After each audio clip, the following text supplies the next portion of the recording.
Então, é a segunda parte da nossa apresentação de uma postura e 4 vetores. Certo? Aqui no exemplo, podemos observar que a direção vetorial da força resistiva, ela se encontra em diagonal com o antebraço. Em diagonal com o antebraço, todos os exemplos, essa força se encontra em diagonal com o antebraço. Isso significa que podemos denominar essa força como força resultante. Resultante do quê? Resultante das outras duas forças que estamos apresentando até agora, que seria a força perpendicular ou de torque, perpendicular ao antebraço, e a força translatória, que seria longitudinal ao antebraço.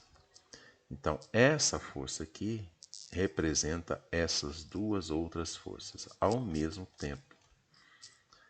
E como não poderia deixar de ser,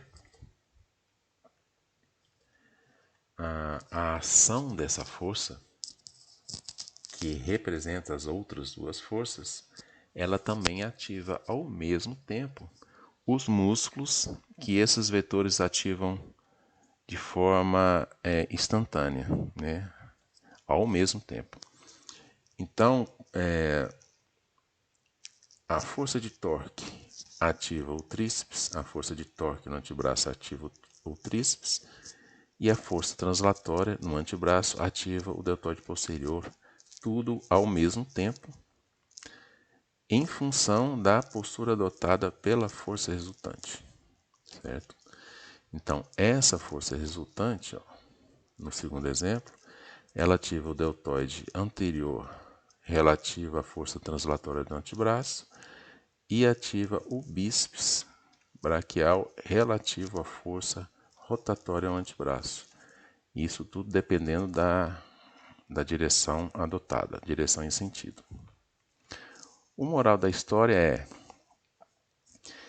que essa variedade de direções e sentidos da força, elas atuam diretamente no foco do músculo ou na dissipação dessa força.